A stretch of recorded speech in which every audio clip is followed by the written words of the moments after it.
हाम्रो चाहिँ 4:10 भयो अहिले बिहानको। हामी चाहिँ होटलबाट अब बुकीपाटन जाऊ। हामी चाहिँ साँगुरे गौडा 3060 मिटर कति बज्यो अहिले 260 मिटर मध्ये आयो।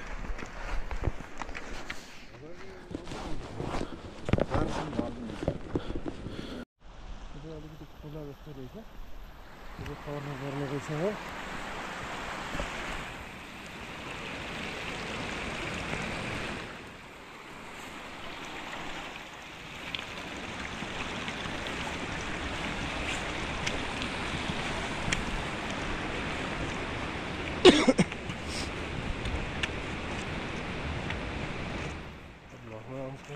भिडियो मात्रै थाहा छैन होला।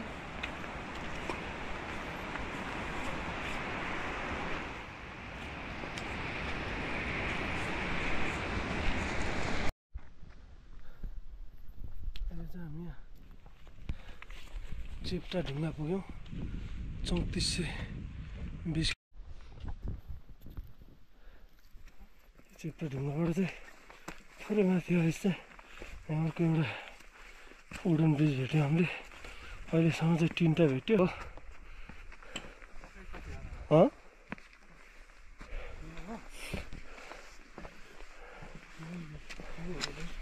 होइन यतातिर पुरै उज्यालो देखिरहेछ।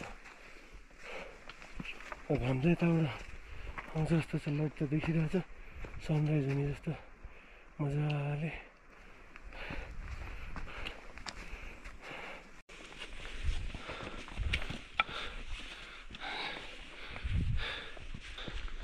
अहिले चाहिँ भरेन र राम्रो देखिन थालेछ, उज्यालो हुन थालिसक्यो।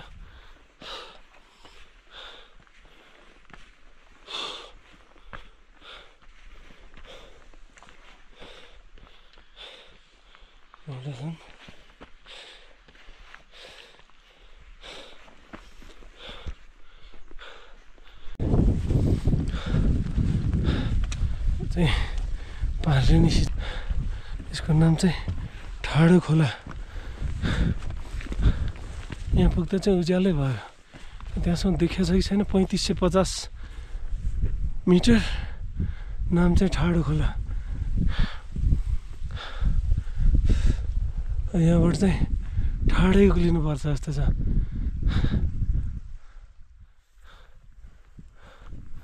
हेरौँ अलिअलि यस्तो हेर्नुहोस्, माथि गएर फेरि खिचौँला।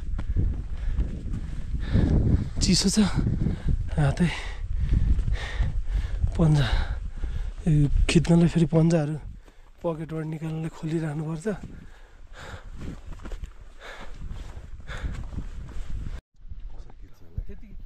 भिडियो मात्रै हो, भिडियो खिचिरहेको छ।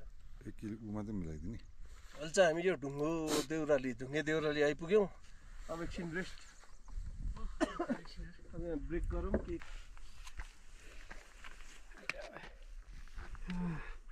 त्यहाँ चाहिँ तुसारो हो कि हो या त्यो है तुसारो हो। ढुङ्गे देउराली फेरि निस्क्यौँ हामी। एकछिनको भिडियो खिच्छु। अघि चाहिँ एकछिन स्टिक पनि युज गरेँ मैले पनि त्यो ठाडो उकालोमा चाहिँ। स्टिक चाहिँ धेरै सजिलो नै हुँदो रहेछ। यसरी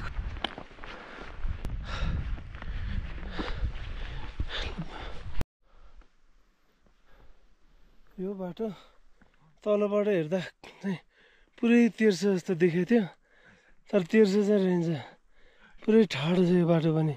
भित्र सब पसिनाले लुगाहरू भिजिसक्यो। घाममा पुगेपछि चाहिँ पुरा अलि रिलिफ हुन्थ्यो कि हो। अब धेरै पुल्ने हो कि के हुन्छ घामले पनि। घाममा चाहिँ पुग्नु लाग्यो। हेर्दा त त्यही हो, त्यहाँ पुग्नु नि 10-15 मिनटै लाग्छ जस्तो छ।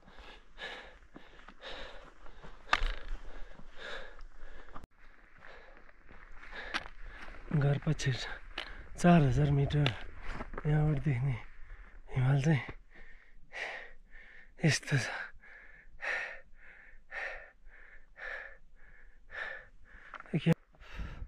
क्याम्पिङ चाहिँ यता हिजो क्याम्पिङ गरेर मान्छेहरू जस्तो छ उहाँहरू चाहिँ क्याम्पिङ गर्नलाई यस्तो ठाउँहरू बनाइदिएको हुँदो रहेछ ढुङ्गाले त्यहाँ माथि छ क्याम्पिङ गरेर आएको कति बज्यो अहिले गएपछि 7:30 भयो हामीलाई ठ्याक्कै 3.5 घन्टा लाग्यो यहाँ आइपुग्नु चाहिँ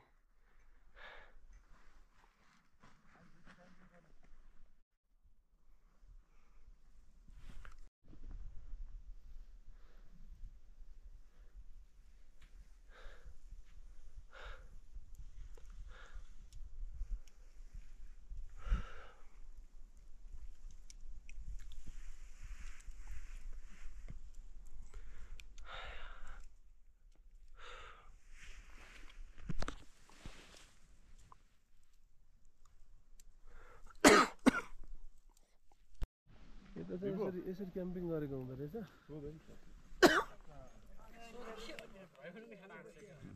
कफी मात्रै खाने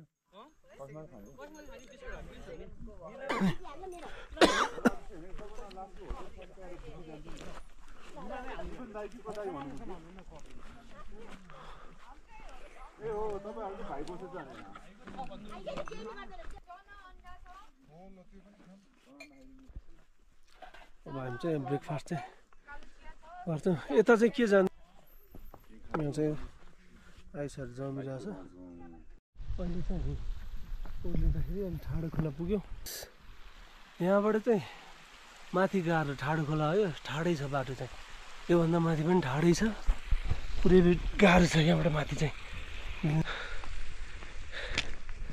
अहिले त निकै उक्लिएर रहेछौँ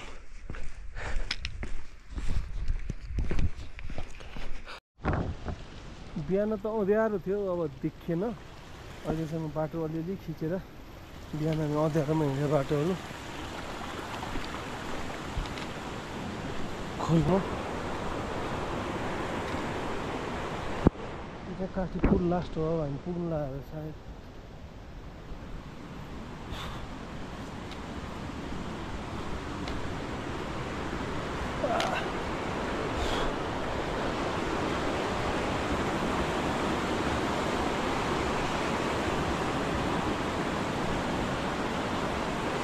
उताबाट जाने हो कि त तल चाहिँ अलिकति कन्फ्युज हुने रहेछ रातिभर कन्फ्युज हानि हुनसक्छ हामी चाहिँ बिहान अँध्यारो भएर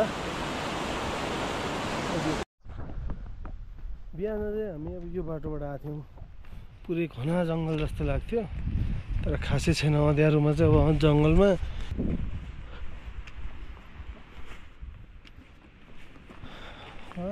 हामीले हेर्दा चाहिँ बिहान गएको नै ठिक हो जस्तो लाग्यो बिहान घाम पनि लागेको हुँदैन बेसरी उकालो उक्लिन सजिलो अहिले त बेसरी घाम देखिन्छ सबै